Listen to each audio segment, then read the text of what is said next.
नमस्कार, हमारी खास पेशकश डॉक्टर के जवाब में आप सभी का स्वागत है। मैं हूं आपके साथ ऋचा सिंह। हमारे साथ स्टूडियो में मौजूद हैं डॉक्टर वीएन त्रिपाठी। सर, आपका बहुत बहुत स्वागत है। आप एक पूर्व डीजीएमई हैं और साथ आप एक बाल रोग विशेषज्ञ भी हैं। सर, जिस तरीके से कोरोना वायरस लगातार फैलता जा रहा है, लोग परेशान भी हो रहे हैं, क्या इसका खात्मा कभी नहीं होगा? ऋचा, ये बहुत डिफ़िकल्ट प्रश्न है। इसका खात्मा होगा करीब 2-3 महीने के बाद, जैसा कि दुनिया भर के विभिन्न स्वास्थ्य संगठनों ने अपना वो दिया। इनकी विभीषिका कम हो जाएगी, लेकिन ख़त्म अभी नहीं होगा पूरा। यानी कि इसका जो आंधी है, इसका जो बढ़ोतरी है, पीक बहुत पास में है और धीरे धीरे जुलाई अगस्त तक ये कम हो जाएगा, लेकिन फुटकर केसेस धीरे धीरे हमें मिलते रहेंगे। इसलिए हम सोशल डिस्टेंसिंग की बात करते हैं, फेस कवर की बात करते हैं, सावधानी की बात करते हैं, और पूरे तरह ख़त्म होने में करीब करीब 1 से 2 साल लग जाएंगे, जब तक इसकी इफ़ेक्टिव वैक्सीन उपलब्ध नहीं हो जाती है। और दूसरा, जो हर्ड इम्यूनिटी है, जो इन्फेक्शन रेट है, वो करीब 60 to 70% हो जाएगी, तो फिर अपने आप धीरे धीरे ख़त्म हो जाएगी। तो इसमें करीब 1.5 से 2 वर्ष तक लग सकता है। जी, तो कॉलर्स को बताना चाहते हैं, नंबर लगातार फ्लैश हो रहे हैं। आप सभी कॉलर्स हमें कॉल कर सकते हैं। कोई सवाल है हेल्थ को लेकर या फिर कोरोना से जुड़ी कोई जानकारी आप हमसे पाना चाहते हैं, तो हमारे साथ एक्सपर्ट लगातार मौजूद हैं डॉक्टर वीएन त्रिपाठी जी। वो आपके सभी सवालों के यहाँ पर जवाब देंगे। सर, अभी आपने कहा कि ये जो इसका जो कोरोना वायरस है, इसका खात्मा 1-2 साल में हो सकता है, लेकिन जो WHO के जो निदेशक कार्यकारी है, उन्होंने ये कहा है कि जो जिस तरीके से HIV अब तक इसका कोई दवा नहीं बन पाई है, HIV अभी तक इसका खात्मा नहीं हो पाया है, तो क्या कोविड-19 का खात्मा नहीं हो सकता? उन्होंने ऐसा कुछ बताया, क्या ये जानकारी सही है? बिल्कुल, ये कहा है उन्होंने, अपना एक आशंका व्यक्त की है, लेकिन मैं आपको बता दूं, HIV जो शुरू में आज से 15-20 साल पहले अफ्रीकन कंट्रीज़ में और दुनिया के कई देशों में बिल्कुल एक तरह से एपिडेमिक की तरह आया था और बहुत ज़्यादा इसका प्रकोप था। हमने इसकी दवाएं डेवलप करी और दवाएं डेवलप करने के बाद सावधानी और इसका जो प्रिवेंटिव मेजर्स हैं, प्रोटेक्टिव ब्लड ट्रांसफ्यूजन है, प्रोटेक्टिव सेक्स है, जो इत्यादि चीज़ें थीं, वो हमारी काफ़ी कम हो गई हैं। और एड्स भी, HIV जो कम हुआ है, क्योंकि ये स्नीजिंग कफिंग से फैलता है और थूक, लार और मुंह और नाक के रास्ते से शरीर में प्रवेश करता है। चूँकि अब काफ़ी लोग फेस कवर कर रहे हैं और जो कफ एटिकेट या स्नीजिंग है, उसमें भी सावधानी बरत रहे हैं। बार बार 20 से 25 सेकंड तक हाथ बिना कारण, बिना मतलब के हाथ धो रहे हैं, उससे ये कम होगा। लेकिन पुनः एक बार मैं दर्शकों से रिक्वेस्ट करूंगा कि अभी भी बिल्कुल अलर्ट रहें, सावधान रहें, और जो भी उनसे मिले उसको ये समझें कि ये कोरोना का कैरियर है या कोरोना से सफ़रर है, तो हम बिल्कुल सावधानी बरतें। सोशल डिस्टेंसिंग अभी हमें 1 से 2 साल तक करनी होगी। जी डॉक्टर, जिस तरीके साइंटिस्ट भी ने यही कहा है कि जिस तरीके से आंकड़े बढ़ते जा रहे हैं, तो उसका खात्मा होना मुश्किल है, इतनी सावधानी बढ़ती जा रही है। और यहाँ तक सरकार भी बाबा लोगों से अपील करती है, जनता भी इसका पालन अच्छे से कर रही है, लेकिन क्यों ये आंकड़े लगातार बढ़ते जा रहे हैं? आखिर कमी कहाँ हो रही है? 85,000 इसका आंकड़ा पहुंच चुका है और कह सकते हैं कि शायद अब 3-4 दिनों के अंदर इसका आंकड़ा 1 लाख पहुंच जाए। मार्च में चूक कहाँ हो रही, क्यों हम इसकी चेन को नहीं तोड़ पा रहे हैं, क्या वजह है? मार्च में जब हमारे पास पहला केस आया था और चीन के वुहान में बिल्कुल पीक पे था, तो मुझे याद है कि अपने देश में मुश्किल से 3 या 4 अच्छी लैब थी जहाँ पे कोरोना वायरस की टेस्टिंग होती थी। ये दुर्भाग्य है। इसके अलावा मुझे याद है कि अपने भारतवर्ष में N95 मास्क और PPE ये भी बहुत लिमिटेड मात्रा में थे। आपको रोकना चाहूंगी, हमारे साथ एक कॉलर जुड़ गई है, अजय है राजस्थान से। अजय जी, सवाल पूछिए। मेरा सवाल ये है, WHO एक दिन तो कहता है कि कोरोना की वैक्सीन हो सकता है 2 साल में, और दूसरे दिन एक नया बयान जारी कर देता है कि 2 से 3 महीने में कोरोना के लिए वैक्सीन कभी भी आ सकती है। एक WHO जैसी संस्था इस तरह से बयान जारी करती है, तो उसके सवालों पर क्वेश्चन मार्क नहीं खड़ा होता? डॉक्टर सही कह रहे हैं, क्योंकि एक तरीके से लोगों के अंदर दिमाग कंफ्यूजन आ जाता है। कभी कहते हैं कि 1 साल में इसका वैक्सीन तैयार हो जानी है, कभी कहते हैं कि 1-2 महीने में वैक्सीन तैयार हो जाएगी, और यहाँ तक कि जो कुछ जो देश के जो है साइंटिस्ट हैं, उन्होंने वैक्सीन तैयार भी कर ली है, हालांकि वो उस पर ट्रायल किया जा रहा है। लेकिन इसमें ये जो इस तरीके से बयानबाजी आना, बार बार उनके बयान में बदलाव हो रहा है, तो कहीं ना कहीं ये जनता का एक डर का माहौल बन चुका है, जनता के अंदर जो लोग हैं उनके अंदर डर भी बन चुका है, एक कंफ्यूजन बन गया है कि आखिर हमें इससे निजात कब मिलेगी कोविड-19 से। कोरोना वायरस से जो वैक्सीन, किसी भी वायरस से जब वैक्सीन बनाते हैं या बैक्टीरियल इन्फेक्शन से, तो ये बहुत ही जटिल प्रक्रिया है। ये ऐसा नहीं है कि हमने कहीं से 10-12 दिन 15 दिन कोई एक्सपेरिमेंट किया और जनता के सामने पेश कर दिया। ये कोई डिश नहीं है। जनता दर्शकों से मैं माफ़ी चाहूँगा, मैं आपको बता दूं, क्योंकि मैं भी एक प्रोफेसर डॉक्टर हूँ और वैक्सीन ट्रायल पे रिसर्च भी करता हूँ, अभी भी रिसर्च कर रहा हूँ। मैं आपको बता दूं प्रक्रिया क्या होती है। किसी भी वैक्सीन बनाने की 3 स्टेजेस होती हैं। पहली स्टेज तो चूहों में और एक्सपेरिमेंटल प्रायोगिक जो एनिमल होते हैं उनमें हम करते हैं, और बहुत ही थोड़ी मात्रा में से 10, 12, 15, 20 में हम देख लेते हैं कि इसकी सेफ्टी क्या है और इम्यूनोजेनिसिटी कितनी है, यानी कि ये कितना प्रोटेक्शन करेगा और कितना ये सुरक्षित है। इसके बाद स्टेज 2 आती है कि फिर हम देखते हैं कि इंसानों में करते हैं, थोड़े इंसान लेते हैं और उसमें उसकी प्रोटेक्टिविटी, कितना प्रोटेक्शन है और कितनी सेफ्टी है, हम दोनों को साथ लेके चलते हैं। प्रोटेक्शन बहुत है लेकिन वैक्सीन सेफ नहीं, हम आगे नहीं बढ़ेंगे। तीसरी स्टेज जो होती है स्टेज 3, उसके में हम ज़्यादा लोगों में करते हैं, हर उम्र के लोगों में करते हैं, कई सेंटर्स में करते हैं, देश के कई सेंटर, दुनिया के कई देशों में मल्टी सेंट्रिक अनेक अनेक केंद्रों पे जो इंस्टीट्यूट हैं, वैक्सीन ट्रायल सेंटर, तो वहाँ पे करते हैं। और इसके बाद इसको हम पेटेंट कराते हैं और इसके बाद ये जनता के यूज़ के लिए। और ये देखिए दुनिया भर में ये फैला हुआ, 200 से ज़्यादा मुल्कों में करोड़ों लोगों को लगाना है। तो इसका बनाने की प्रक्रिया भी कितनी उपलब्ध होती है, तो इसमें मैं फिर एक बार कह रहा हूँ कि 2 से 3 महीना मिनिमम अभी लगेंगे और हो सकता है कि 6 महीने से लेकर के 10 महीने तक भी लग जाएं। ये बहुत ही जटिल प्रक्रिया है। कोरोना वायरस चूंकि अपना रंग रूप बदलता रहता है, ये अपना स्वभाव बदलता है, तो उससे भी थोड़ी सी दिक्कत आ रही है। लेकिन खुशी की बात है भारतवर्ष भी 3 या 4 सेंटर बहुत एक्टिवली हम लोग स्टेज 1 को जो एक्सपेरिमेंटेशन है वो कर रहे हैं वैक्सीन डेवलपमेंट का, और हमें खुशी है कि बहुत जल्दी मनुष्यों में भी इसका ट्रायल शुरू हो जाएगा। उसमें सीरम इंस्टीट्यूट ऑफ इंडिया जो पुणे है, भारत बायोटेक जो हैदराबाद में है और बेंगलोर में भी है, एक अहमदाबाद में भी है। और इसमें आपको बता दें कि भारत सरकार का डिपार्टमेंट ऑफ बायोटेक्नोलॉजी वो पूरा फाइनेंशियल मदद कर रहा है। तो जल्दी खुशखबरी आपको भारतवर्ष से होगी, लेकिन मुझे जो अपने अनुमान के मुताबिक 2 से 3 महीने लग जाएंगे और हर सुलभ ये वैक्सीन जनता को उपलब्ध होने के लिए पूरी दुनिया में, उसमें बिल्कुल सही है कि साल से 2 साल लग सकते हैं। तब तक सोशल डिस्टेंसिंग, फेस कवर और अलर्ट रहना पड़ेगा। हमें अपना जीवन शैली सोशल डिस्टेंसिंग की, हाँ साफ सफाई की, मीटिंग भीड़ से बचने के लिए, और मैं क्षमा करिए शोशेबाजी, आजकल जरा सा फंक्शन होता है 500, 1000, 2000 भीड़ इकट्ठी कर लेते हैं, इससे बचना पड़ेगा। और दुनिया में तमाम देश, वेस्टर्न कंट्रीज, डेवलप कंट्रीज ने सोशल डिस्टेंसिंग शुरू कर दी है। फेस कवर करिए, और जो रिस्क लोग हैं जैसे गर्भवती माताएं, कोई उम्र सेफ नहीं है। दर्शकों को बता दूं, एज ए डॉक्टर मैं कह रहा हूं कि 1 दिन के बच्चे से लेकर के और 100 साल या 110 साल के दादाजी को भी, माताजी को भी ये हो सकता है। कोई सेफ नहीं है, सबका ध्यान रखने की सबको बहुत जरूरत है। सोशल डिस्टेंसिंग का पालन करें और साथ में मास्क लगाना आपके लिए बेहद जरूरी है। हमारे साथ एक कॉलर जुड़े हुए यामिनी है गाजियाबाद से। यामिनी जी सवाल पूछिए। ऐसा है कि मैं सर्विस करती हूँ दिल्ली में, तो मेरी परमानेंट नौकरी नहीं हो रही है, वो कर नहीं है परमानेंट। अच्छा, मैं 26 साल की हूँ, मेरी शादी नहीं हो रही है, मेरे मम्मी पापा परेशान है।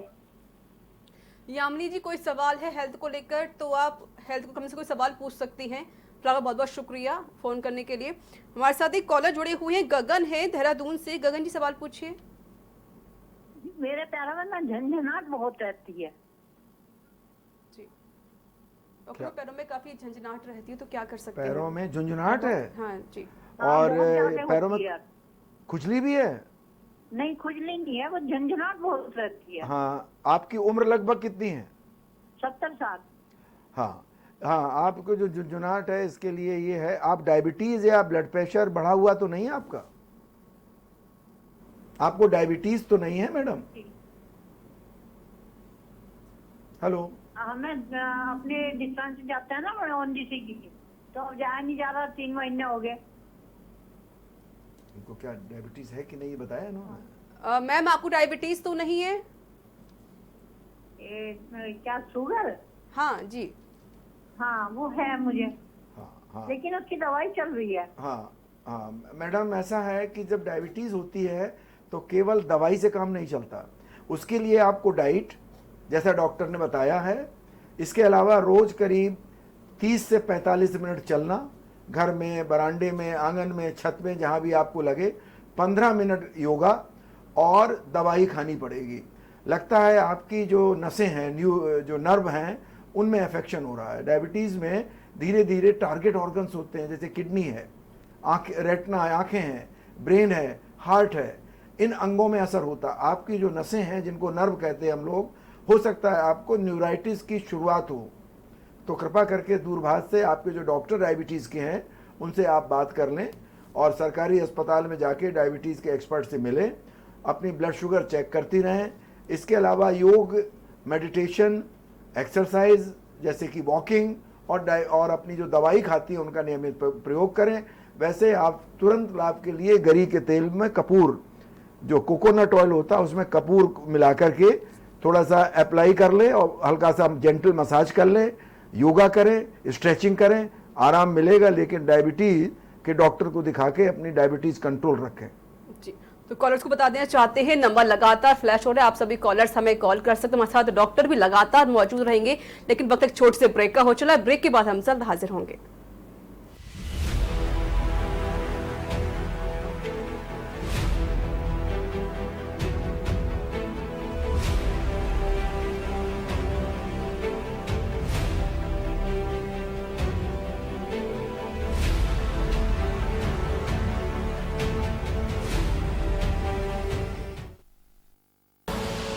आप देख रहे हैं के न्यूज, खबरों का सारथी।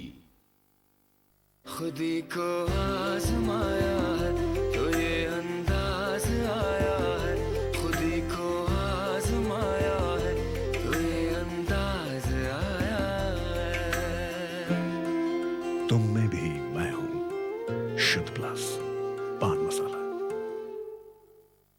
हम मजदूरों को गांव हमारे भेज दो सरकार, सूना पड़ा घर द्वार। आप देख रहे हैं के न्यूज, खबरों का सारथी।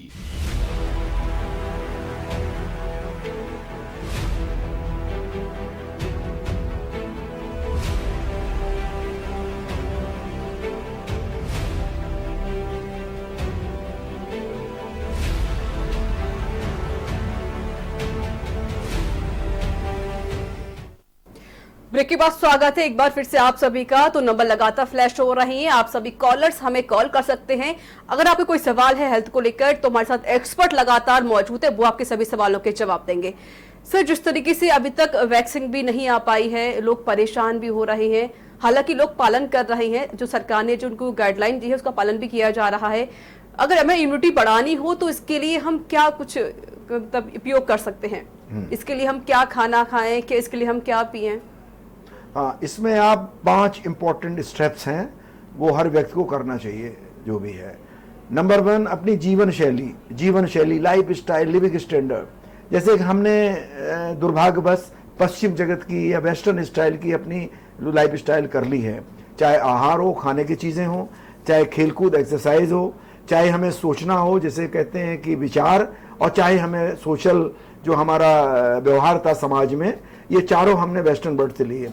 हमें अपने उसमें भारतीय संस्कृति, सनातन और अपनी जो परंपरा है, अपना जो नीति और नैतिक जो भारतीय वेशभूषा और यहाँ की जलवायु के साथ वो करना पड़ेगा। जैसे कि आहार, हमें आहार में अपने सीरियस मोटे अनाज मौसम के हिसाब से, अगर बाजरा या मक्के का मौसम है तो हमें उसका लीजिए, चना या उसका लीजिए, फल लें, अपने शाकाहारी बने, सब्जियां फल खूब खाएं, विटामिन सी या सिट्रस फ्रूट्स होते हैं जैसे कि नींबू, अमरूद, आंवला और मौसमी वगैरह जो भी उपलब्ध है, इसको ज़्यादा खाएं। इसके अलावा हम थोड़ा थोड़ा बार बार खाएं, और ये जो फास्ट फूड है इनसे बचें, अपने बच्चों को बचाएं। और इसके बाद आता है कि हम जो काम नहीं करने की प्रवृत्ति है, हर चीज में हमें वो चाहिए। सब्जी लेने भी जाते हैं, मैं दर्शकों से माफी मांगूंगा, तो वाहन की जरूरत पड़ती है। ये ना करें, रोज कम से कम 10,000 12,000 कदम चलें। कहने का तात्पर्य 4 से 5 किलोमीटर पैदल चलें। तीसरा, मेडिटेशन, योगा करें, ऑक्सीजन की शरीर में खपत बढ़ाएं। योगा करने से ऑक्सीजन की खपत बढ़ती है। आलोम विलोम, इसके अलावा जो आलोम विलोम करते हैं और एक्सरसाइज हैं, सूर्य नमस्कार, सूर्य नमस्कार हर एज वाले कर सकते हैं, 10 साल से ऊपर वाले, ये करें। तीसरा, हमें सोच बदलनी पड़ेगी। लोग कह सकते हैं कि डॉक्टर साहब सोच से क्या मतलब है? आपको बता दूं कि सोच हमारे ब्रेन में जो हार्मोन निकलते हैं उनको रेगुलेट करती है। Good hormones, bad hormone. अगर हम गुस्सा करेंगे, लड़ाई झगड़ा करेंगे, ठीक से अपना जीवन शैली नहीं रखेंगे तो बैड हार्मोन निकलेंगे, कॉर्टिसोल निकलेंगे। और अगर हम अच्छा करेंगे तो अच्छे हार्मोन निकलेंगे, एंडोर्फिन निकलेंगे और भी अच्छे हार्मोन निकलेंगे, वो शरीर की इम्यूनिटी बढ़ाते हैं। किचन हमारा, समझिए, दवाइयों का घर में रेडीमेड स्टोर है, हर घर में हल्दी का, अदरक का, तुलसी का, तेज पत्ता का, काली मिर्च, लहसुन, गुड़ या शहद, ये सब का प्रयोग हमें करें। इसके अलावा जो आजकल ये काढ़ा है, हमारे माननीय प्रधानमंत्री मोदी जी ने भी कहा, इसका रेगुलर सेवन करें। ग्रीन टी पिए, जो दर्शक अफोर्ड कर सकते हैं वो they can purchase green tea, लेकिन आम आदमी इनका सेवन करे। तो हमें आहार अपना ठीक करना पड़ेगा, फास्ट फूड से बचना पड़ेगा, जहां तक संभव है नॉन वेज ना खाएं। इसके अलावा साग सब्जियां ज्यादा खाएं, फ्रूट्स खाएं, सिट्रस फ्रूट्स, नींबू आदि का सेवन करें। तो ये आहार विहार कुछ ना कुछ 1 घंटे हमें जरूर करना है। चाहे घर में कूदें, घर में वो करें, छत पे घूमें, योगा करें। तीसरा, हमें अपने विचार सही रखने, हमें सोच सही रखने। पड़ोसी भूखा है, ये सोचना है उसको भूखा ना रहे। किसी के बारे में गलत ना सोचें, समाज की भलाई के सोचें। और चौथा होता है कि सामाजिक व्यवहार अपना सही रखें। तो इसका शॉर्ट में है, आहार सही रखें, विहार सही रखें, विचार सही रखें और व्यवहार रखें सही। और 138 याद रखें। दर्शकों को बता दें फॉर्मूला 138। 6 से हम उल्टा चलेंगे, 8 घंटे, 6 से 8 घंटे जरूर सोएं। इसके अलावा 1 घंटे एक्सरसाइज करें, उसमें योगा भी करें। और 3 बार खाना खाएं, सादा, साग सब्जियां, फल और शाकाहारी हो तो अच्छा। इससे आपकी इम्यूनिटी बढ़ेगी, आपका स्वास्थ्य सही रहेगा और आप जीवन शैली बीमारियों से बचे रहेंगे। 138। हमारे साथ एक कॉलर जुड़े हुए हैं, कैलाश हैं लखनऊ से। कैलाश जी, सवाल पूछिए। हेलो जी, सवाल पूछिए। मैडम, मैं लखनऊ से कैलाश से बोल रहा हूँ। खाना खाते समय मेरे पसीना बहुत आता है जी। आपकी उम्र कितनी है लगभग? लगभग मेरी उम्र 38 है। कितनी? 38। 38। आपका वजन नॉर्मल है कि ज्यादा है? वेट वजन, भार, वजन लिया कभी आपने? कैलाश जी, वजन कितना है? 72। वजन वेट कितना है? 72 है। वजन आपका थोड़ा ज्यादा है। फिर भी आपको खाना खाने के बाद अगर पसीना आता है और पसीना के अतिरिक्त क्या सीने में भारीपन भी रहता है, या आपको सांस लेने में थोड़ी दिक्कत होती है, या केवल पसीना आता है? अगर केवल पसीना आता है तो ऐसा तो नहीं आप गर्म जगह में बैठे हुए हैं, वहां पर वेंटिलेशन है प्रॉपर, एसी अवॉइड करें कृपया कोरोना का इन्फेक्शन के समय में। और अगर केवल पसीना आता है और कोई लक्षण नहीं है तो आप वही 138 जो हमने आपको बताया है, 1 घंटे आप सुबह एक्सरसाइज या कुछ भी करें जिसमें फिजिकल एक्टिविटी हो, 10-15 मिनट उसी में योगा कर लें। 3 बार मील, जैसे ब्रेकफास्ट बहुत अच्छा 9 बजे तक कर लें, सबसे बड़ा लार्ज जो मील दिन का है वो ब्रेकफास्ट करें। इसके बाद लंच, दोपहर का भोजन 1 से 2 बजे के बीच में कर लें, और रात का भोजन सोने के 2 घंटे पहले कर लें, 8 बजे तक कर लें, हल्का रखें। और 6 से 8 घंटे जरूर सोएं।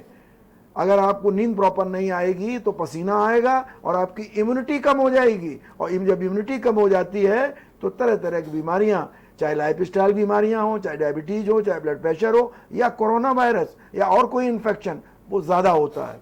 तो 138 का फॉलो करें, ठीक हो जाएंगे। हमारे साथ एक कॉलर जुड़े हुए एसके सिंह है कानपुर से। एसके जी, सवाल पूछिए। नमस्कार डॉक्टर नमस्कार। जी, सवाल पूछे एसके जी। हाँ डॉक्टर साहब, बच्चा है 9 साल से ऊपर है, 10 साल होने वाले हैं जून में, और उसको पेट के कीड़े का पता चला मुझे लगभग 6 महीने पहले।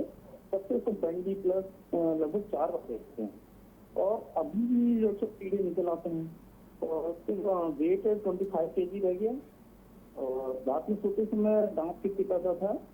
इसके अलावा कभी पसीना आ जाता था, सर्दियों में भी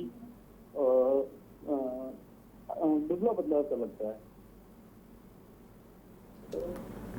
एसके जी, आपका सवाल स्पष्ट नहीं हो पाया है, आपकी आवाज कम आ रही है, थोड़ा सा फिर से पूछिए।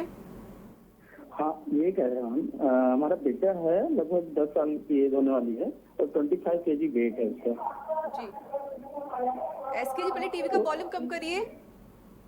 जी, तो मैम इस समय बच्चे का एक तो दुबलापन है, दूसरी बात उसके पेट के कीड़े हो गए थे, जिसका जी। ट्रीटमेंट चल रहा है, लगभग 1 साल से चल रहा है। जी, तो उसको बैंडी प्लस लगभग 4 बार दी जा चुके हैं, और इसके बावजूद अभी भी कीड़े जब कभी निकल आते हैं। सोते समय उसको दांत खिटखिटाता था,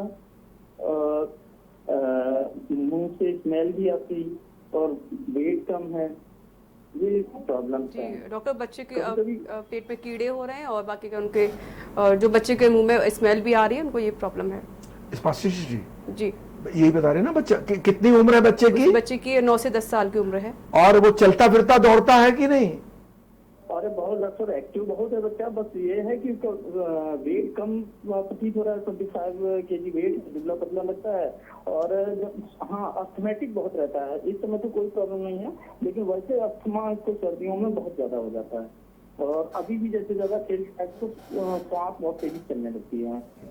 बहुत स्पष्ट है, ये कह रहे हैं बच्चा चलता फिरता है, दुबला है। जी बिल्कुल, बच्चे के अंदर वेट काफी कम है, 25 to 26 है, बच्चे की 9 to 10 उम्र है, और उसके पेट में कीड़े हैं, वो ये पूछना अच्छा, चाह रहे हैं। इसके बाद ठीक 1 है। साल से उसका इलाज चल रहा है, लेकिन अभी कोई बेनिफिट नहीं हो पाया। हाँ ठीक है, आप कहाँ पे हैं, कहाँ से बोल रहे हैं? ये कानपुर से बोल रहे हैं। कानपुर से बोल रहे हैं ना आप?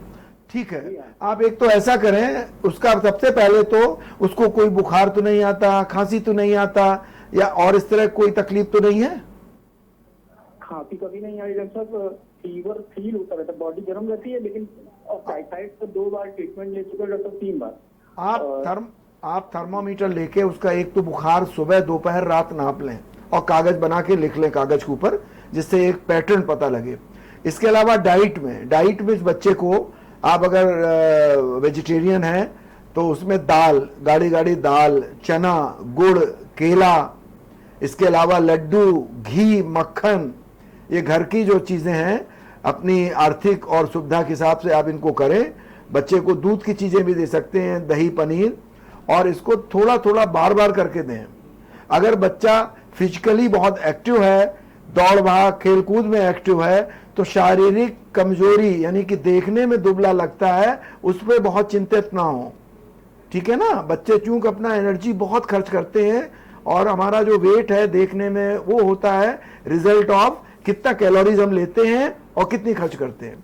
बड़े लोग कैलोरी ज्यादा लेते हैं, खर्च कम करते हैं, मोटे हो जाते हैं, पेट निकल आता है, और बच्चे जितना कैलोरी लेते हैं उतना खर्च कर देते हैं या उससे ज्यादा, तो दुबले दिखते हैं। अगर बच्चा आपका दौड़ भाग खेल कूद पढ़ाई लिखाई में फिट है और केवल दिखता दुबला है, तो कृपा करके उसकी डाइट बढ़ा दें, जैसे घी, मक्खन, चना, गुड़, अगर दूध की सुविधा है दूध भी पिलाएं तो ये दें, और फल जरूर दें उसको। रोज उसको कम से कम 2-3 केले खिला दें किसी तरह, और थोड़ा थोड़ा बार बार दें, 4-4 घंटे पर कुछ न कुछ उसको ऑफर करें, उसको खुश रखें। स्कूल नहीं जा रहा, हो सकता बच्चा बोर हो रहा हो, डिप्रेस हो, उसके साथ बात करें, इंडोर गेम खेलें, और उसके जो ओवरऑल डेवलपमेंट है जैसे मानसिक और सामाजिक, उसका ख्याल रखें। क्योंकि बच्चों का, चूंकि मैं डॉक्टर हूं, तो बच्चे काफ़ी डिप्रेशन में हैं, बच्चे तनाव में हैं, बच्चे एंग्जाइटी में हैं, स्कूल बंद हैं, ठीक है ना? तो डाइट प्लस उससे काउंसलिंग करिए, और उसको कुछ खेलकूद एक्टिविटी में तेज करिए, आपका बच्चा ठीक हो जाएगा। जी बिल्कुल, तो आप सभी कॉलर्स भी हमें कॉल कर सकते हैं और अपने सवाल पूछ सकते हैं। आपके सवाल अगर हेल्थ को लेकर है तो आप हमें कॉल कर सकते हैं। वक्त एक छोटे से ब्रेक का हो चला है, ब्रेक के बाद जल्द हाजिर होंगे।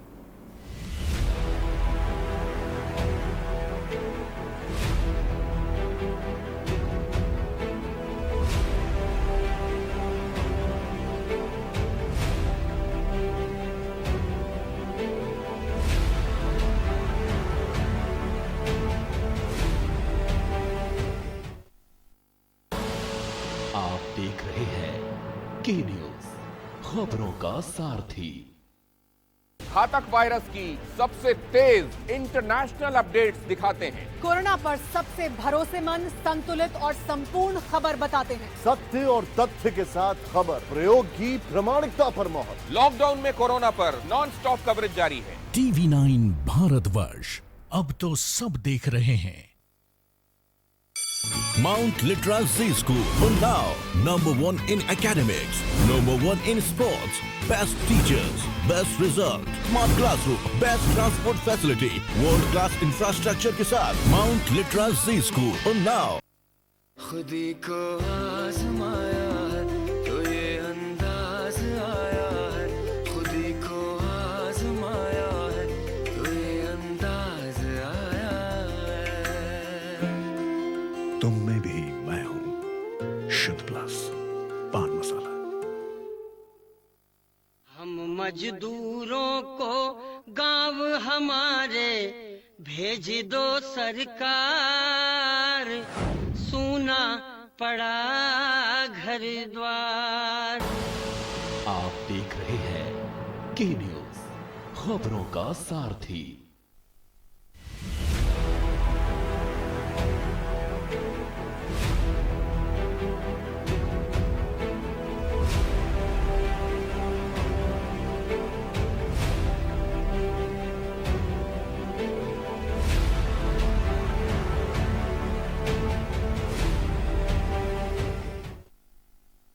ब्रेक के बाद फिर से आप सभी का स्वागत है। हमारे साथ एक कॉलर जुड़े हुए हैं, संजीव है कानपुर से। संजीव जी सवाल पूछिए। डॉक्टर साहब नमस्ते। डॉक्टर साहब संजीव जी सवाल पूछिए। हाँ डॉक्टर साहब नमस्ते। नमस्ते। डॉक्टर साहब मैं संजीव मालवी बोल रहा हूँ कि मेरी मदर को डायबिटीज है सर, तो इनकी एक सर दवा चलती है एसिट्रेन प्लस जी। सांस की तो दिक्कत जी संजीव जी सवाल पूरा करिए। डॉक्टर जी एसिट्रेन प्लस टैबलेट देती हैं, इससे मम्मी को सुस्ती बहुत रहती है, कमजोरी टाइप की लगती है जी। आलस बहुत रहता है और कमजोरी काफी फील होती है उनकी मदर को। संजीव, जो मम्मी है आपकी, इनकी उम्र कितनी होगी लगभग? सर 68 69 तो 68 to 69 68 जी 68। हाँ, तो इनको कोई डायबिटीज या ब्लड प्रेशर बढ़ा हुआ तो नहीं रहता इनका, या शुगर की कोई बीमारी? कह रहे डायबिटीज है उनकी मदर को। डायबिटीज है जी। हाँ डायबिटीज है। बिल्कुल, ये एक जीवन शैली जनित बीमारी है डायबिटीज, और इसमें आप 2-3 जरूर करिए कि इस समय चूंकि लॉकडाउन है तो जो वॉकिंग की प्रक्रिया, बाहर निकल के पार्क या कहीं जाते थे, वो नहीं हो पाती। तो कृपया घर पे रह के ही छत पे, आंगन में, बरामदे में थोड़ा वॉक कराते रहिए अपनी मम्मी को। और खाने के बारे में इनका थोड़ा थोड़ा बार बार दें। शुगर और ये जो ऑयली चीज़ें हैं, तेल, घी और शक्कर है, ये ना दें। आलू चावल कम से कम दें। इनको दाल है, इनको मट्ठा है या दही है, इनको मोटा अनाज है, और इनको फल में जैसे कि आजकल सेव और ये जो पपीता है ये दें। हरी सब्जियां खूब दें इनको, हरी सब्जियां इनको खूब दें। और इनको किसी तरह से 6 से 8 घंटे सोने के लिए देखिए। अगर नींद ना आती हो तो इनको कोई आप दे सकते हैं, आपके डॉक्टर जो देखते होंगे उन्होंने कुछ बताया होगा। और तीसरा चीज तो है कि ये योग और मेडिटेशन जरूर करें, योग मेडिटेशन जरूर करें। और अपनी ब्लड शुगर खुद चेक करते रहें घर में ग्लूकोमीटर से। और हो सकता है इनकी ब्लड शुगर बढ़ी हो, चूंकि लॉकडाउन है, तनाव होता है, बाहर निकल नहीं पाते, खाने में भी दिक्कत होगी, तो ये करें। और अपने डॉक्टर जो इनके हों, जिनसे आप इनका सलाह ले रहे हों, तो उनसे दूरभाष पे सलाह ले सकते हैं। तो उस तरह से आपकी मम्मी की समस्या सॉल्व हो जाएगी। जी बिल्कुल। डॉक्टर, सरकार ने कहा है कि हमें जो कोविड-19 है, हमें इस पे ही जीना सीखना पड़ेगा। और WHO ने भी यही कहा है कि शायद ये खात्मा इसका नहीं हो सकता है कोरोना वायरस का, हमको इसमें जीना सीखना पड़ेगा। लेकिन जहाँ पर अगर बात करें, जो ऑक्सफोर्ड यूनिवर्सिटी के द्वारा एक बंदरों पर टेस्टिंग की गई थी, और जो इसका जो परीक्षण किया गया था वो सफल भी हो चुका है। तो उन्होंने ये कहा है कि अगर ये इंसानों पे सफल कामयाब रहा, जो परीक्षण किया जा रहा है इंसानों पर सफल रहा, तो शायद सितंबर में इसकी वैक्सीन बाजारों में आ जाए। इसका दावा किया है ऑक्सफोर्ड यूनिवर्सिटी ने। हाँ, ये बिल्कुल हमने भी पढ़ा है और काफी जो जर्नल में भी ये पब्लिश हुआ है। लेकिन समस्या ये है कि हमें अरबों डोज चाहिए, और अगर हमें कुछ लाख, कुछ हजार डोज या लाख डोज कुछ मिल गई तो नेचुरली जो देश हैं इंटरनेशनल, इनका एक अपना कॉम्बिनेशन है, उससे देंगे। ये देशों में पहले अपने अपने खास लोगों को देंगे, अपने जो लाइकली कंट्री हैं उनको देंगे। तो चूंकि नंबर बहुत ज़्यादा है तो शुरुआती रेंज में जो रिस्क केसेस को हम देंगे तो अभी पूरा क्लियर नहीं है। और मैं फिर बता दूं कि वैक्सीन आएगी, बहुत जल्दी आएगी, लेकिन अभी उतनी अमाउंट में नहीं आएगी हम आम पब्लिक को लगा सकें। तो डॉक्टर, जिस तरीके से जो बंदर है वो हम जानते हैं कि वो हमारे ही पूर्वज माने जाते हैं, इंसान के पूर्वज हैं बंदर। तो जिस तरीके से अगर बंदर पे जो परीक्षण किया गया है वो सफल हो चुका है, अगर इंसान पे किया जाए तो अगर वो भी सफल हो गया तो वैक्सीन का आना बहुत जल्दी ही जरूरी है। तो यानी कह सकते हैं कि हम शायद एक कदम आगे बढ़ चुके हैं सफलता की ओर। वैक्सीन हम बना चुके हैं, मैं फिर कह रहा हूं, वैक्सीन हम भारतवर्ष में भी बना चुके हैं अंतर्राष्ट्रीय सहयोग से, और ब्रिटिश इंग्लैंड में, अमेरिका में, इसके अलावा इजराइल ने बनाई है। लेकिन अभी वो परीक्षण के दूसरे तीसरे चरण में है। लेकिन जहां जहां ट्रायल हुए तो बट ऑक्सफोर्ड इसमें सफल रहा है बंदरों को ट्रायल करने पर, और बहुत अच्छे रिजल्ट आए। जैसे ऑक्सफोर्ड के साथ हमारा चल रहा है जी। तो बहुत अच्छे रिजल्ट आए हैं। हम बड़ी पूरी उम्मीद है कि हम कोरोना वायरस वैक्सीन जो है, कोविड-19 वैक्सीन बना ली है, हम उनका प्रयोग कर रहे हैं, और प्रयोग करने के बाद हम पेटेंट करा के, बिल्कुल सही कह रहे हैं कि सितंबर अक्टूबर तक पहली लॉट आ जाएगी मार्केट में यूज के लिए। लेकिन पूरे दुनिया भर में लगाने के लिए फिर मैं कह रहा हूं 1 से 2 साल लग जाएंगे, और फिर धीरे धीरे ट्रायल। जैसे आपको मैं बता दूं, हालांकि बड़ी शुरुआत है कि हमने सीरो प्रिवेलेंस, जो हम पूरे भारतवर्ष में 2-3 सेंटर हैं, तो हम ये देख रहे हैं कि कम्युनिटी इन्फेक्शन कितना है। तो हम बच्चों से लेके बड़ों तक में बहुत जल्दी डीबीटी के सहयोग से, डिपार्टमेंट ऑफ बायोटेक्नोलॉजी, भारत सरकार की सहयोग से एक सीरो प्रिवेलेंस करेंगे, लोगों का ब्लड सैंपल लेंगे और उसमें कोविड-19 की जो एंटीबॉडीज हैं उनका पता करेंगे। तो हमें पता लगेगा कि कितना इन्फेक्शन हो गया है समाज में, इससे हमें हार्ड इम्यूनिटी पता लगेगी और इससे हमें प्रोटेक्शन भी पता लगेगा जी। तो बहुत जल्दी डिपार्टमेंट ऑफ बायोटेक्नोलॉजी, स्वास्थ्य मंत्रालय, आईसीएमआर, भारत सरकार, WHO, हर देश के अपने स्वास्थ्य मंत्रालय और टेक्निकल जो डिपार्टमेंट हैं वो बिल्कुल लगे हुए हैं, और भारतवर्ष भी पीछे नहीं है। हम दुनिया के साथ ही साथ लगभग बराबरी पर हैं, मैं दर्शकों को बता दूं। तो उम्मीद है, और आपकी जो उम्मीद की किरण है, बिल्कुल सही कह रहे हैं, सितंबर अक्टूबर में हम पब्लिक में यूज के लिए भी इसको ला सकते हैं, और दुनिया भर में काफी वो चल रहा है जी। हमारे साथ एक कॉलर जुड़े हुए हैं, राम प्रसाद हैं, जयपुर से हैं। राम जी, सवाल पूछिए। हाँ जी डॉक्टर साहब, नमस्कार जी। नमस्कार। ऐसा मेरी पोती है, उसको सेलियक है। राम जी, आपकी आवाज स्पष्ट नहीं हो पा रही, फिर से सवाल पूछिए। पोती है 4 साल की उम्र में, सेलियक बीमारी, गेहूं की एलर्जी जी। कौन सी बीमारी का आपने? इनकी एक पोती है, 4 साल की उसकी उम्र है, तो उसे गेहूं से एलर्जी है बच्ची को। गेहूं से जी? हाँ, सेलियक। हाँ, आपके जो बेटी है, पोती है वो 4 साल की, उसको सीलियक डिजीज है शायद, जैसा आपने बताया। गेहूं में ग्लूटेन, गेहूं में, हाँ, और अभी 9 साल की उम्र है। हाँ, तो आपको ताजिंदगी गेहूं, राई, जौ, ये 3 चीजें हैं, ये नहीं देनी पड़ेंगी। और इसके अलावा आप चना, मोटा अनाज, दाल, चावल, रोटी, दही, कुछ भी दे सकते हैं।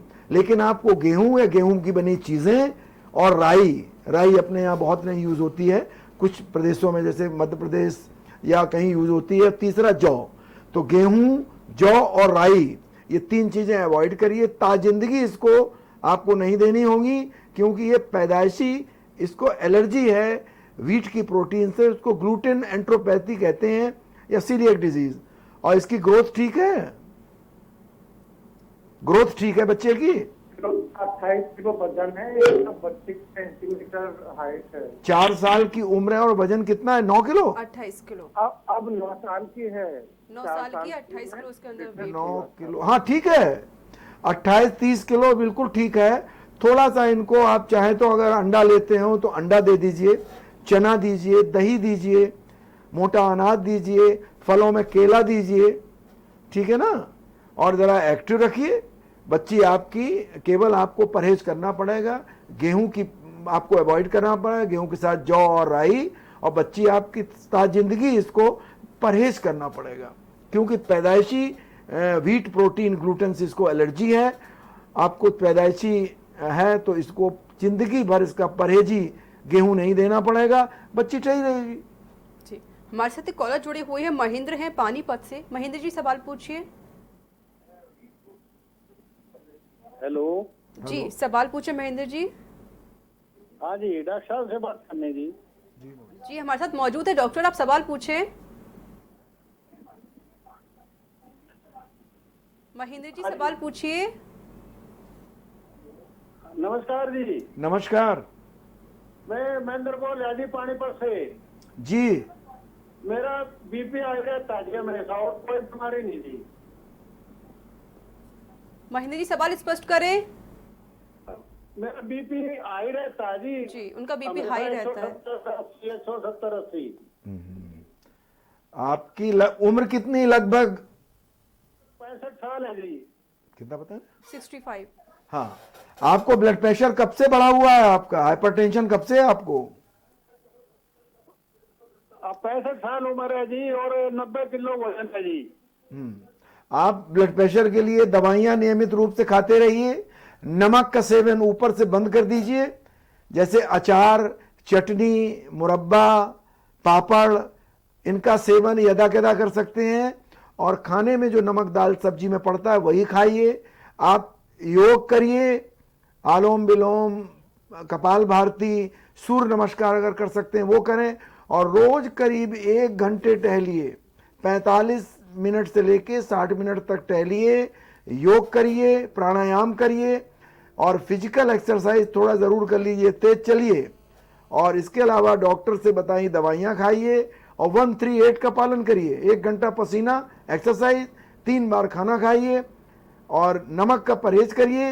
रात का खाना आप 2 घंटे सोने के पहले कर लें। नाश्ता ज़रूर करें 9 बजे के आसपास, और 6 से 8 घंटे नींद ज़रूर लें। आप ठीक हो जाएंगे। जी बिल्कुल। तो नंबर लगातार फ्लैश हो रहे हैं, आप सभी कॉलर्स हमें कॉल कर सकते हैं। हमारे साथ एक्सपर्ट भी लगातार मौजूद है, डॉक्टर वीएन त्रिपाठी जी, वो आपके सभी सवालों के जवाब देंगे। हमारे साथ एक कॉलर जुड़ गई है, प्रमोद हैं दिल्ली से। प्रमोद जी सवाल पूछिए। लगता है संपर्क टूटा। प्रमोद जी आप हमें फिर से कॉल कर सकते हैं, नंबर लगातार फ्लैश हो रहे हैं। डॉक्टर, ये जो कोविड-19 का जो इन्फेक्शन है सबसे ज्यादा किस ऑर्गन पर इफेक्ट करता है? कोई भी वायरल इन्फेक्शन, खासकर ये जो कोविड-19 है, ये एक तो उम्र दराज लोगों को, जो 60 साल, 65, 70, 80 साल के हैं उनको, या जिनको कोई पहले से क्रॉनिक बीमारी है, जैसे क्रॉनिक एस्थमा है या सीओपीडी है, डायबिटीज़ है पुरानी, ब्लड प्रेशर बढ़ा हुआ है, गुर्दा या लीवर की कोई पुरानी बीमारी है, या दमा है, या प्रेगनेंसी। मैं दर्शकों को बता दूं, जो गर्भावस्था है, खासकर 3 महीने के बाद खुद ही इम्यूनिटी कम हो जाती है हर महिला में। तो गर्भवती जो महिलाएं हैं, माताएं हैं, ये हाई रिस्क केसेस हैं। इसके अलावा 5 साल से छोटे बच्चे, तो 5 साल से छोटे बच्चे, 60 साल से बड़े लोग, और किसी बीमारी से ग्रसित या जिनको गर्भवती माताएं बहनें हैं, ये हाई रिस्क हैं।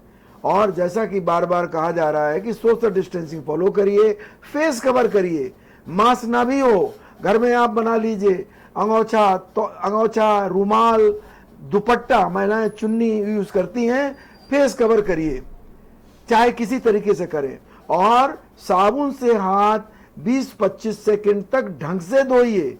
बेवजह बिना जरूरत के बस धो रहे हैं, ठीक है ना। और समय पर खाना खाएं, पौष्टिक खाना खाएं, और वो जो हमारा आयुर्वेदिक काढ़ा है, मैं बता दूं, तुलसी, अदरक, तेजपत्ता, दालचीनी और काली मिर्च और उसको शक्कर या गुड़ मिला के स्वाद के हिसाब से कृपा करके ये काढ़ा पिए। ठंडा, बाहर की चीजें, ठंडा, आइसक्रीम, कोल्ड ड्रिंक ना करें, फास्ट फूड अवॉइड करें और योग करें, मेडिटेशन, प्राणायाम करें, तो मेरे ख्याल से आपकी इम्यूनिटी बढ़ेगी और बचे रहेंगे। जी बिल्कुल डॉक्टर। जी हाँ, हमारे साथ एक कॉलर जुड़े हुए हैं, जगजीवन है जयपुर से। जगजीवन जी सवाल पूछिए। हाँ जी, हेलो जी सवाल पूछें। जी, मैं जोधपुर से बोल रहा हूँ, इंडियन ऑफिस आर्मी से। मेरा नाम जयदीप है जी, सवाल पूछिए। सवाल क्या है आपका? सर, सवाल ये है कि हमारे जो घर में पानी आता है जी। हाँ जी, हमारे घर में पानी आता है जी, सवाल पूरा करिए। जो हमारे जो घर में हम पानी आता है, जब हम पानी को जब पीते हैं तो उस पानी के थ्रू क्या कोरोना वायरस आ सकता है क्या, या हमें उस पानी को बॉईल करके पीना चाहिए? डॉक्टर वो कह रहे हैं कि घर में पानी आता है, नगर निगम के थ्रू उनके घर में पानी आता है, तो क्या उस पानी को पी सकते हैं या फिर इसको बॉईल करें पानी को? सुरक्षा की दृष्टि से, स्वास्थ्य की दृष्टि से जो नगर निगम का पानी आता है उसको 10 से 15 मिनट तक उबाल लें और उसको कहीं भी रख लें, साफ और सेफ जगह रख लें। आप किसी उसमें रख सकते हैं, ढक्कर के बाल्टी में भी रख सकते हैं, आजकल घड़े भी आ गए, घड़े में भी ढक के रख सकते हैं। डॉक्टर पानी कोई भी हो, चाहे वो फिल्टर का पानी क्यों ना हो, आरओ का क्यों ना हो, तो क्या उसको भी हम बॉईल कर सकते हैं पानी को? जी या हाँ, फिर उसको हम नॉर्मल पी सकते जो हैं? फिल्टर करते हैं, अब फिल्टर की रेगुलर सर्विस होती है, खासकर ये जो यूवी फिल्टर्स हैं, इनको बॉईल करने की जरूरत नहीं है, लेकिन जो भी हैंडपंप या नगर पालिका के या कॉरपोरेशन का जो पानी आता है, कृपा करके उसको उबाल के ठंडा करके पिए।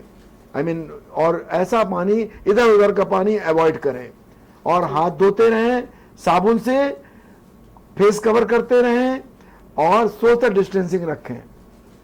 जी, हमारे साथ कॉलर जुड़े हुए हैं, दिलीप हैं और लखनऊ से हैं ये। दिलीप जी सवाल पूछिए। डॉक्टर साहब जी जी सर, डॉक्टर साहब से बात पूछनी थी। जैसे इस समय अभी कोरोना फैल रहा है, तो जब हम सब्जी या फल लाते हैं मार्केट से, तो उनको साबुन या सर्फ से धोते हैं, तो डर ये रहता है कि उसके अंदर भी सर्फ का स्ट्रेच जा सकता है, और अगर सैनिटाइजर से धोते हैं तो काफी एक्सपेंसिव पड़ता है। तो डॉक्टर साहब ये कह रही है कि इन्हीं दोनों चीजों से मरता है कोरोना का वायरस, तो क्या करें सर? वो आपसे बेस्ट तरीका जानना चाहते हैं फल सब्जी को धोने के ये लिए। फल और सब्जी जो बाजार से आते हैं, इसमें कुछ सावधानी आपको बरतिए। आप अपने जब भी खरीदें तो अपना झोला ले जाएं, वहां से उनका पन्नी या पॉलिथीन या वो सब न ले, नंबर 1। दूसरा, रोज रोज सब्जी मंडी ना जाएं या वहां ना जाएं, आप इकट्ठी 3-4 दिन की लाएं, जिससे कि आपका एक्सपोजर को, और जब भी सब्जी वगैरह जब लेने जाएं तो आप मास्क जरूर पहन लें, किसी भी तरह का मास्क नहीं है, औचा लपेट लें या किसी तरह से फेस आपको कवर करना है। तीसरा, जब सब्जी लाते हैं तो उसको ला करके गर्म पानी में 5 से 10 मिनट तक उसमें वो डाल दीजिए। अगर खाने वाला सोडा जो हर घर में उपलब्ध है वो भी 1 चम्मच डाल दें और सब्जी या फल को 5 से 10 मिनट तक उसमें पड़ा रहने दें गर्म पानी में, तो ये एक सुरक्षित है कोरोना वायरस से। ठीक है ना, इसको खाइए। जी डॉक्टर, जिस तरीके से मौसम में बदलाव हो रहा है और कहीं कहीं बारिश भी हो रही है, तो लोगों को हल्का सर्दी जुकाम भी हो रहा है, फीवर भी हो रहा है, खांसी भी आ रही है, तो लोगों को एक डर का माहौल बन चुका है कि कोरोना वायरस तो नहीं हो गया, तो लोग जो डर बन गया है वो डर कैसे निकाल सकते हैं लोगों के अंदर से? बिल्कुल, कई देशों ने जिनको भी बुखार जुकाम है उनका टेस्ट कर रहे हैं, कोरोना का टेस्ट। चूंकि हमारे यहाँ लगभग 1 लाख टेस्ट प्रतिदिन हो रहे हैं भारतवर्ष में, और शुरुआती दौर में हमने आपको बताया था पूरे देश में 4 या 5 लैब थी, अब करीब करीब 400 लैब हैं सरकारी और प्राइवेट सेक्टर में जहां जांच।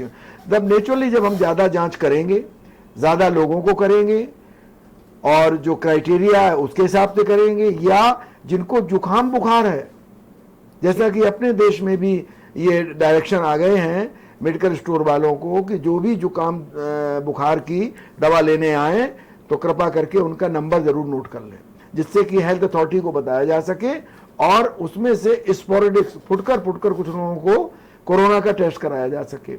तो शुरुआती दौर में केवल हमें याद है, आपको याद होगा, मार्च में हमने केवल करा था जिन्हें हवाई यात्रा करी या हवाई यात्रा के यात्री के संपर्क में जो आए तो उनका केवल टेस्टिंग करते थे, वो कोरोना सस्पेक्ट होते थे। धीरे धीरे हमने अपना दायरा बढ़ाया और काफी लोगों को हो रहा है। क्योंकि ऐसा है कि अब कम्युनिटी स्प्रेड भी ऐसा प्रतीत होता है, लगता है मुझे कि अब ये कम्युनिटी स्प्रेड भी शुरू हो गया है। क्योंकि कुछ लोगों ने देखा कि घर में बराबर रहे, बाहर निकले ही नहीं, उनको हो गया। तो या तो उनको घर के किसी सदस्य जो बाहर निकला उससे हुआ है, या ये कम्युनिटी स्प्रेड की वजह से है। तो फिर आपको बताएं कि भीड़ भाड़ से बचें, फेस कवर करें, सोशल डिस्टेंसिंग रखें, हाथ साबुन से धोते रहें, तो आप बच सकते हैं। जहां तक टेम्परेचर बढ़ने की बात है, जैसे आजकल 40-42 डिग्री हो रहा है हाईएस्ट, इसमें वायरस कम तो होगा लेकिन खत्म नहीं होगा। ये अपने मस्तिष्क से निकाल दें, दिमाग से निकाल दें दर्शकगण, कि वायरस अभी जिंदा रहेगा 1-2 साल, और ये धीरे धीरे खत्म होगा। और अभी भी सावधानी उतनी ही रखें, मौसम या टेम्परेचर या लू या बरसात इनके भरोसे ना रहें। जी, हमारे साथ एक कॉलर जुड़े हुए हैं, शांतनु है शामली से। शांतनु जी सवाल पूछिए। हेलो जी, सवाल पूछे शांतनु जी। मेरे छोटा बच्चा है 5 साल का, अभिमन्यु सिंह, तो उनको 5 साल का डीटीपी का ना टीका लगा था, तो पैर में काफी दर्द है, उठा नहीं पा रहा है। 5 साल का बच्चा है, उसको टीका लगा था। टीका अभी लगा है? हाँ, अच्छा, 5 साल का डीटीपी का। तो वो डीटी का टीका लगा होगा शायद। हाँ जी, हाँ जी। तो हाँ। वो पैर उठा नहीं पा रहा है काफी। हाँ, अभी ऐसा करें, किसी पॉलिथीन या पन्नी में आप बर्फ रख लें, बर्फ जो होती है आइस, फ्रिज से लेकर के, और उस जगह जहां पे टीका लगाता हूं वहां उससे बर्फ से उसको रखें 2-3 बार, सुबह दोपहर शाम। और एक कोई दवा आती है, बच्चा 5 साल का है, कोई पैरासिटामोल सिरप आपके पास हो तो कृपा करके उसको 7 to 8 ml पैरासिटामोल सिरप, अगर प्लेन वाला है तो 7 से 8 ml, अगर वो डीएस है तो 5 ml आप देख लें, पैरासिटामोल इसको दे दें, 1.5 से 2 चम्मच, इसको आराम हो जाएगा सुबह शाम। और बर्फ से थोड़ा उसको रख करके वहां पे रखें, ठीक हो जाएगा। ये नॉर्मल रिएक्शन है, इसका मतलब जो वैक्सीन आपने लगवाया टीका, ये पोटेंट है, सही है। हमारे साथ एक कॉलर जुड़े हुए हैं, विजय है राजस्थान से। विजय जी सवाल पूछिए। लगता है संपर्क टूट गया है। विजय जी आप हमें फिर से कॉल कर सकते हैं, नंबर लगातार फ्लैश हो रही है जी। तो आप सभी कॉलर्स का बहुत बहुत शुक्रिया, आपने हमें कॉल किया। डॉक्टर आपका बहुत बहुत शुक्रिया, डॉक्टर वीएन त्रिपाठी जी, आप हमारे स्टूडियो में आए और आपने सभी कॉलर्स का जवाब दिए। उम्मीद करते हैं आप सभी कॉलर्स को आपके सभी सवालों के जवाब मिले होंगे।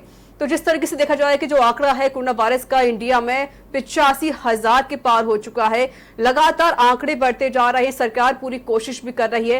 लेकिन हमारे डॉक्टर ने जिस तरीके से बताया कि जो फॉर्मूला है और 138 आप उसका पालन करें। 138 यानी कि एक घंटे का पसीना, 3 टाइम का खाना, और 8 यानी आपको 6 से 8 घंटे आपको सोना है। तभी आप अपनी जो प्रतिरोधक क्षमता है उसको आगे बढ़ा सकते हैं और अपने को अच्छे से स्वस्थ भी रख सकते हैं। तो इसी के साथ हमारे इस खास पेशकश में इतना ही। फिर से होगी आपसे मुलाकात। नमस्कार।